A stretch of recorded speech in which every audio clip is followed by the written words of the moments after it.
Hello and welcome to a new episode of That Fertile Feeling, the podcast. My name is Françoise and I'm here today with Tami Lynn Kent, who is a women's health physical therapist. She's the founder of Holistic Pelvic Care, mother of three beautiful sons, she just told me. And if you've been listening to the podcast for a while, you know that she is a huge source of inspiration for me. She's written a couple of books, Wild Feminine. I know them by heart, actually. Wild Feminine, Wild Creative, Wild Mothering.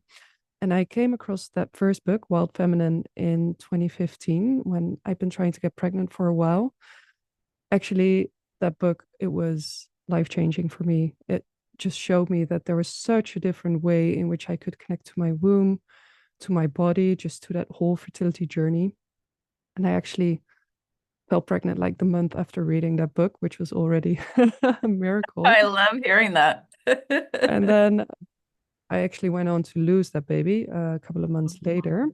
Rainbow And I baby. remember during that loss that I read in the introduction to that book that you wrote that book, that it was inspired by your own loss. And that is what really got me through my loss because it showed me that there was something bigger that could come from this, that there was healing possible, transformation. And it's been the start of my own journey. Like I changed careers after that. I now work as a fertility coach. It all started with that book. So grateful to have you here on the show today, Tami. Thank you so much for your work. Thank you for sharing that personal story. I love that so much because that is why I wrote books, is I wanted them to go out in the world and be medicine for women. I love books and I have found so much medicine for myself in them. And I love that it was able to touch you and give you what you needed in that time because it's missing in so much of our mainstream healthcare, holding women in the feminine ways that we need to be held. Yeah, I love that term. The book as medicine. It was medicine for me, definitely at that time. That. So I gave you a big introduction. Maybe there's something you'd like to add about who you are and what you do.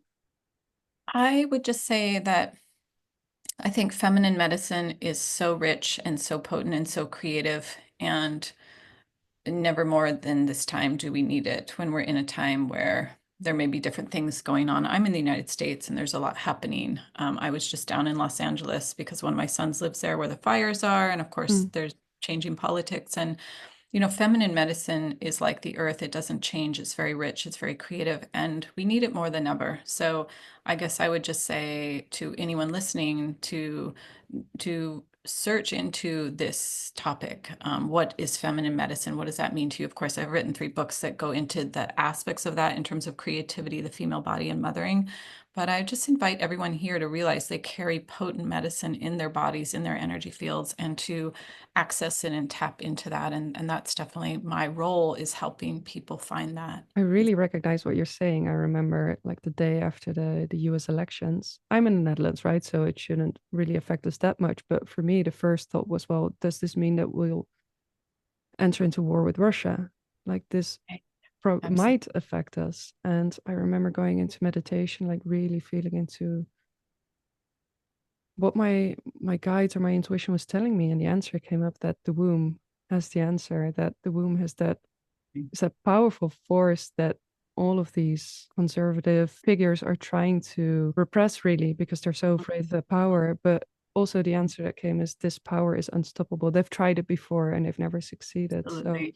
It will always rise. You were talking about the loss that I had and the loss that I had a miscarriage. It's a kind of long story, but distilled one of the parts of that miscarriage is I went down to a place called Brighton Bush where I wasn't sure what was happening to my body yet, and I ended up being kind of held by these healers while I went through a birth process that really was like more of a spirit birth of this baby that I miscarried. But the message that came through that I write about was that the feminine will never die. mhm. Actually, the feminine can never be killed, no matter what. And I think that's such a message of hope, because it is the reason it is the womb is powerful, and people want to kind of oppress it is because it's a portal that brings in information, brings in the babies, brings in the creative energy, brings the guidance, actually brings in. That's why women are the center of so many things. Mm. So even though there are different changing oppressive forces at times, we can turn into our own wombs. Women have always been the medicine makers, the healers, the mothers. the ones who gather and bring the healing, bring the food, the nourishment, and the medicine. And so we can continue to do that. And the answer for how to continue forward, even in the face of these changing things, is within ourselves, just as you said. It's Mm. for me a sign of deep hope because when I sit with women and I work with them, the womb and the root always has the truth for that woman. It always has creative energy that she can bring forward no matter what is happening. I love that. And can you share a little bit more about your own journey towards motherhood and how that informed the work that you do?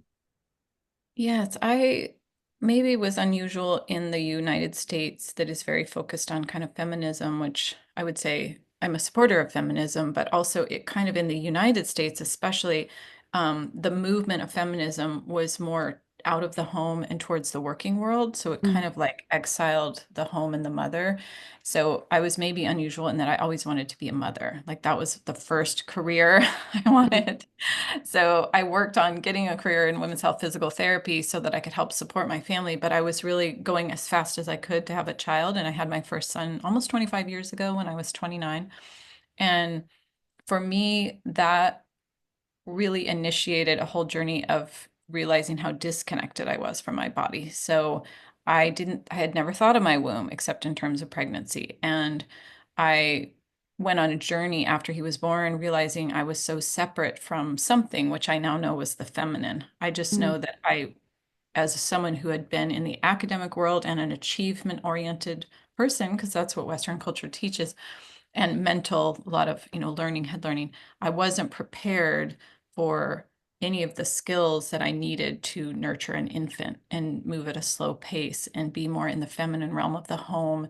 And it's just a completely different set of skills than I had been cultivating those 30 years of my life. And so I think that awakened for me a whole journey of how I might start to move differently that then impacted my work. So I left a hospital setting where I was practicing as a physical therapist to be more flexible and have different hours to be with my son, open my healthcare practice in just a tiny office that I would open and shut and take care of him. But it really changed how I worked. So I started to work more in relationship with the female body instead of on the female body, which is more patriarchal, and started to work more like a midwife where I knew that the body had medicine that I was working with. And so I wanted to learn how to read that medicine and support the woman in on the table with understanding her own medicine. Meanwhile, I was learning more and more about my own body and my own body medicine and how it could guide me as a mother and a healer and in life. So it was kind of a long-term project, but I started stitching together the books that you were talking about because when I went to find books that would explain to me more about my own female body and the energy we were carrying, I really found nothing. I found very general things and things that talked about root chakra, second chakra, but not the ovaries and the womb and the way that I wanted to understand it. So I spent about a decade writing those books. Um, so it was a very transformative process becoming a mother and finding my way back to the feminine and then, you know, working with other women to find their way there as well.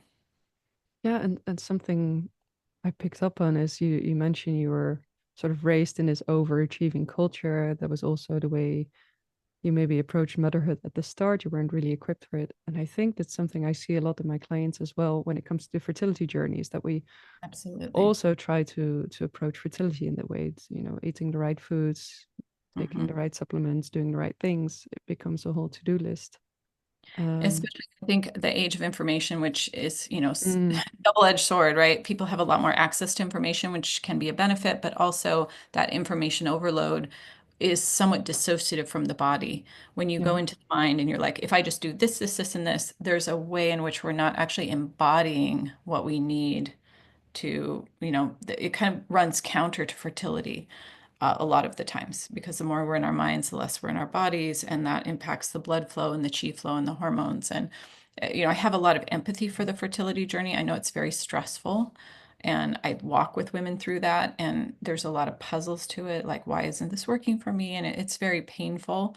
So I say this with a lot of empathy, but at the same time, yes, I would agree with you. We tend to approach it from what we know, right? Which is more mental and kind of lists and Hmm. achievement oriented rather than what is more the feminine, which is kind of more the mystery, and it's slower and it's less mind, and it's almost like a whole different language or a different way of. Mm.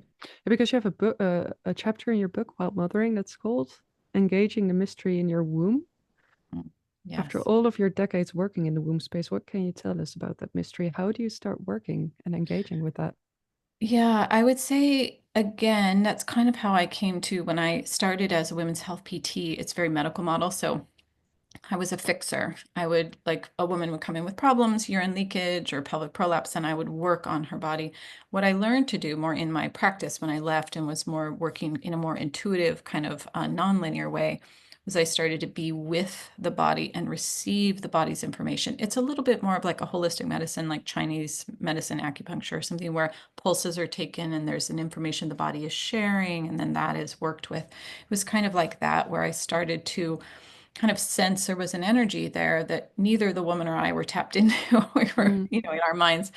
And I mean, I'm distilling what took lots and lots of practice. I would kind of feel it, and then I would make notes after each client. I would note like what they were learning or what they were going through and what kind of techniques helped them be more embodied, like breath. I found there were a few things like inner visualization, visualizing that part of the body, working with the breath, working with my touch on their body and bringing their awareness. There were different things that would help bring them more there. And I took notes for a decade after each woman and really put together. That's how I wrote the books, is so that we could kind of understand. It's like the mystery is wordless in some ways, but we have to kind of use words to find our way back there, if that makes sense. mhm, So when you drop into it, it's a felt sense of spaciousness. It's different than meditation with the mind. The root has a different quality. I would say it's a little slower, a little more earth resonance. And it often, when I bring a woman there, it may be simple advice like rest, eat good food, laugh, play. And women will say, "Is that it?" It's mm, like, yes, it is. The body has a different, it's kind of more animal. It's a little, it's like if you have any animals in your life, like they like to be pet, they like to lay in the sun, they like to have a good nap. Our bodies are like that. So, and of course, it can drop into like deeper, expansive wisdom and knowledge too. But I would say I used words to find my way back to that, and same with other women. And that's why I wrote books for that.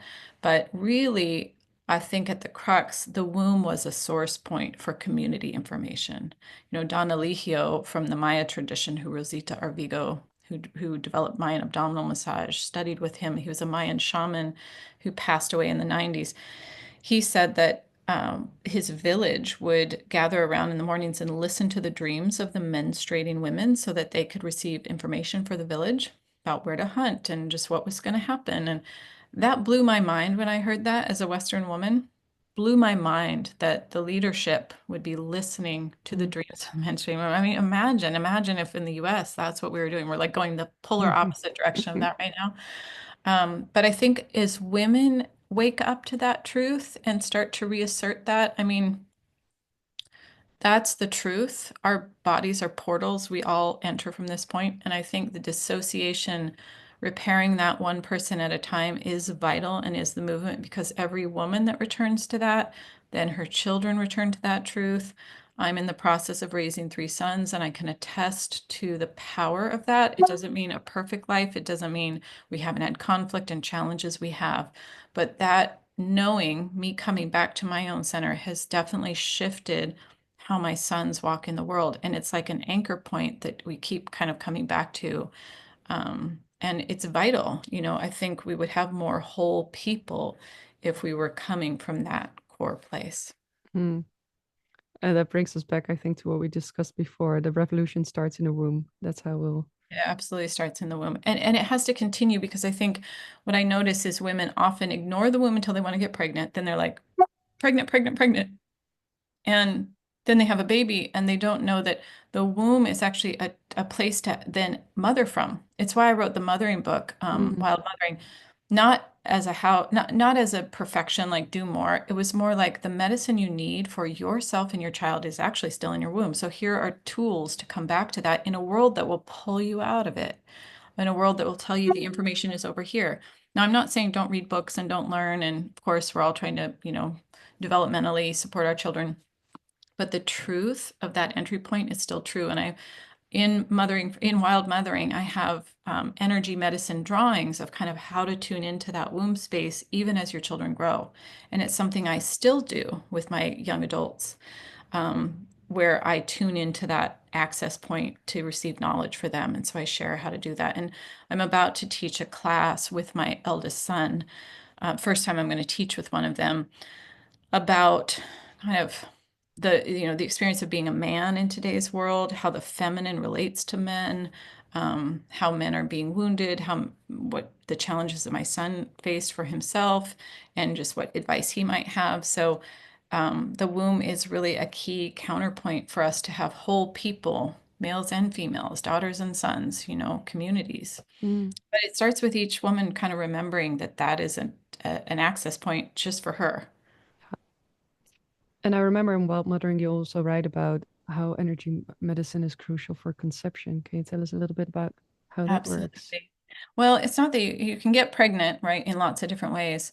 I would just say I kind of learned about it backwards. I mean, I kind of learned about it as I was going through it. I think I learned about it the first time through miscarriage. I didn't have any sense of this with my first son. Just got pregnant, went through it, was not very connected to my womb. Certainly was excited he was there, but I just didn't know how much my body was a source point. I learned that later. So you can get pregnant and that, those things, we can go through lots of things still being kind of semi-dissociated. Um, but I would say that it can help. I work a lot with fertility for making the fertility process still feel sacred, because when it becomes medicalized, sometimes we dissociate further. So there's ways that energy medicine can help the fertility journey. I also, my second son came after a miscarriage, so I was a little bit more aware of the energetics, and I was working and moving at a pace still that was too fast. And he was a particularly sensitive being, and I found that energetically I had to slow down and lay down and kind of let his energy come to me whenever I got nauseous. And, it was again another realization of there's an energetic process happening here. There's an energy entry of a being into my body.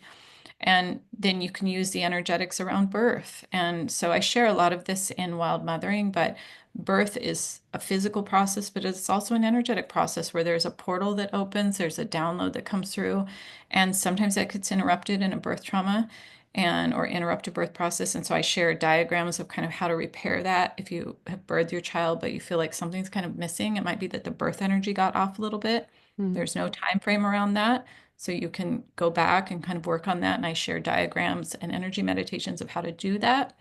It's a big passion of mine to make sure that every mother feels not only that she birthed her baby, but that she feels connected to the energetics of it, because it makes the process feel complete in her body.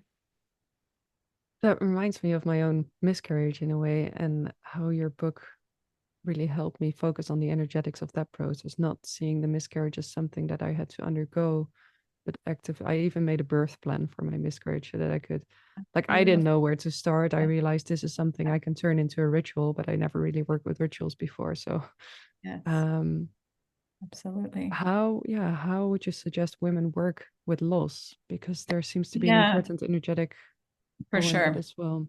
I would say all of my books have worked in places where I'm like, oh, there's no medicine here. Let's fix this. So yeah, I tell the story a little bit in Wild Feminine, kind of my own experience of loss. But in Wild Mothering, I have also a lot of passion to support women who have had loss. And that book originally was called Wild Mothering, but then at the last minute, the book company wanted it to be a little more mainstream. So they suggested a title, Mothering from Your Center.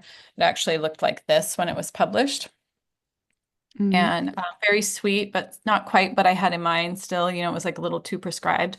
And so I talk about miscarriage. There's an energy meditation for that in here.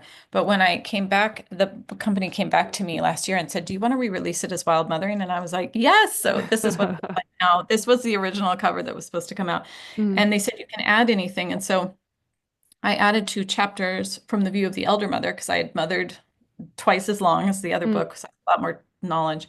But I also got to, again, put in drawings. I hired an artist, and she drew for me the birth field energetics that I see and sense and kind of how to work with them. But also for miscarriage, she drew for me a diagram that would match the energy meditation. And it's basically kind of like a just a body sensing meditation where you get quiet, you work with the portal opening of that babe and the kind of it's a visualization. So you're visualizing the, babies when they're born. There's a stream of energy that comes with them when they come through the doorway and they come into being on the planet. And that's a very strong stream of energy when they are here physically. When they're a miscarriage, it's usually a little tiny thread that is so it's slightly different. And what I find is that oftentimes that doesn't get completed. So I have women visualize the opening of the doorway of that portal of that being and a movement of that being down and out and into the field around them, kind of like a little star, and then a closing of the portal. So it just doesn't always get completed, especially if they had to have a DNC or something. So Mm. it's a nice meditation. And I go into more detail of that, but there's a drawing and then a description of that so that women can feel a little bit more like they got to complete the energetics. And every child that comes to us is part of our field. So, they're still present. It's just a matter of kind of completing the actual energetics of the birth. Mhm. And I know you have a lot of hands-on experience with women. You mentioned that you support women in their fertility journeys as well. So, do you find that there are common fertility blockages or sort of energetic patterns that you witness Not more generally? specifically, not specifically. I would say it's very individual. I think on so many things, there's a general dissociation. So maybe there's a dissociation that happens, but people can be dissociated and still have get pregnant. So it Mhm. isn't like, oh, it's this equates to this, equates to this. So I tend to work with women, and always I'm working on reassociating their energy and their energy body with themselves, so it's like that's something everybody needs to work on. Sometimes I think when women are having fertility issues, they might feel shame or feel like something's wrong, and it adds another layer of separation. So there's a way in which I'm sometimes bringing them back to their own womb and to their own space so that they can receive the medicine of that, even for themselves. Mhm. So there's different layers, but there's not one thing specifically. It is pretty individual. Mm. And do you happen to see sort of trends over time where there are different types of blockages that are now coming up that you didn't necessarily notice before? Yeah, that's a good question. Not specifically. I would say the one trend is that women are speaking about things more. So when I first started as a women's health PT 25 plus years ago, and I was in the Hmm. hospital, I was working with women mostly that were postmenopause. And so most of my clients were 60s, 70s, 80s. Mm. And that was that many years ago. And women, there was a lot more kind of shame and quite like I would go in and work with someone and I would just feel this heaviness. And it was a lot of like grief, a sense of just density around them, that women are coming in a lot more comfortable talking about things and a little bit more ownership of their own bodies and probably more information. Um, so that has changed. I wouldn't say the patterns have definitely changed or have specifically changed in ways. Certainly, we are. Roles are changing a lot. Gender conversations, there's just so many conversations that are changing, but the body still holds the dissociation. We all need to come back and kind of learn how to speak our body's language and then begin to connect more with the feminine and the masculine in ourselves and access our womb more than just for fertility. The womb really just wants to be connected to, and so also just to be a creative director in our lives. Now, I know you work with women, but as you're saying this, I'm wondering what about the male energetics? Oh yeah, that's a big part of it. I mean, I have three sons, right, and a husband, but I'm not working on his energy. I've worked on Mm. my kids so that they would, be more whole. I would say I wrote Wild Creative with male, female, everyone in mind because the Wild Creative is more about our whole field, our creative field, which we imprint in the womb. So we all have, the females have a womb, and so we have all that part, but we all begin life in the womb. So there's a level of imprinting that happens in our field. So that book is much less gendered and doesn't talk Mhm. specifically about the body. It talks about our creative field and our access to creativity. And I would say that to me, one of the most important things is to access your creative life force and figure out how it likes to be expressed. And this is something that I feel like gets shut down in a lot of people, especially trying to make careers and make livings. And like in the US, we don't pay for people's schooling. We don't, the housing costs are increasing. So there's just this level of like scarcity that Mhm. everybody seems to experience. And so more and more people are directed to it must have a career, must, and it's always over here. And that creativity can get really squelched and lost. But it's so vital. And I've found this to be true. I've tried to really keep it alive in my sons. And what I'm seeing is it really serves them. It serves their ability to be generative beings, to feel more alive.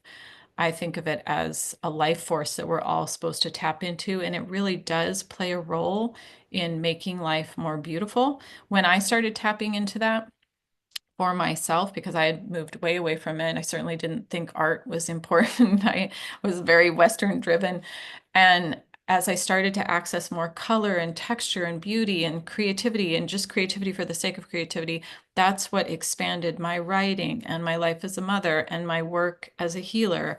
I started to teach more and, just use creativity to enliven what I was doing. I can totally feel that it will connect you to your core, to your most authentic.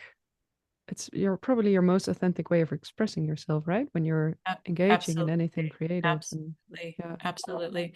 And I think all beings, but especially men too, we talk about how do we make whole men. If they're connected to their own creative energy, they're really connected to the feminine because the feminine is where we download information, and they tend to then be more joyful beings and help protect the whole rather than trying to strip mine it.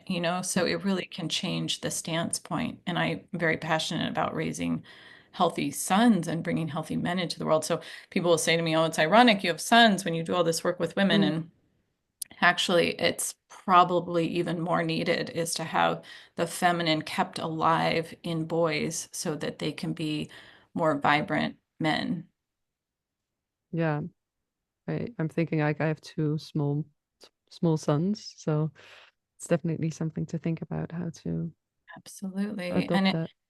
And I think when they're little, it's easier in a way because you have more control in a way as a mother in the home. Certainly, I felt like I had it figured out. And then it was really as they started to testosterone came online and the world had more of an impact. And, that's why I'm glad I got to also write the um, Mothering from Your Center version to Mm, 2.0 Wild Mothering, because I was able to really talk about some of the vulnerabilities and with care. I mean, the 2 chapters I added, I had all 3 of my sons read to make sure that they felt comfortable with what I was sharing. mm, But I shared in kind of general way because it's their stories, right? As they get older, I shared in some general ways the way that the world kind of would strip mine some of those qualities and having to like help shore that up for them, with them.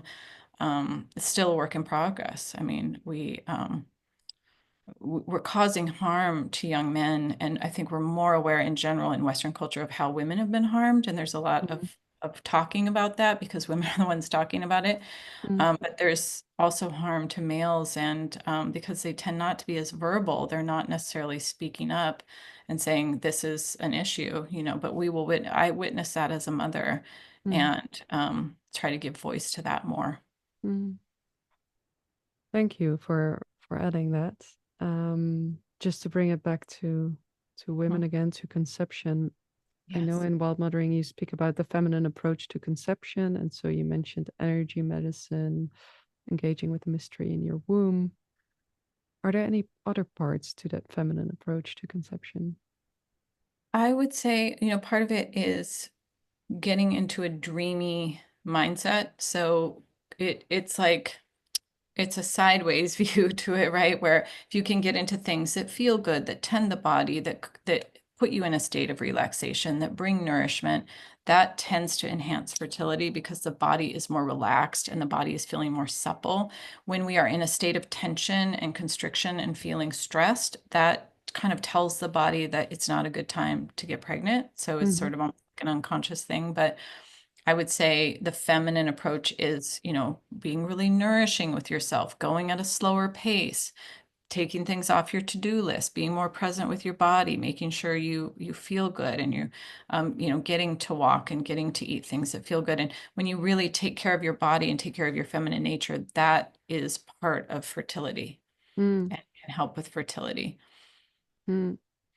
Yeah, I've done a couple of podcast episodes about the nervous system, and Mhm. I'm starting Mhm. to see that this whole fertility journey, or the way we tend to approach it, it's very much nervous system dysregulation at work, really. It's all about, the doing, the wanting to be in control. That's the one side, or just the Yes. flight response of, Yeah, I don't know what to do. I'm switching doctors all the time, switching protocols. It's just a constant state absolutely. of dysregulation. So I think what you're saying is also about the importance of getting yourself back to regulation.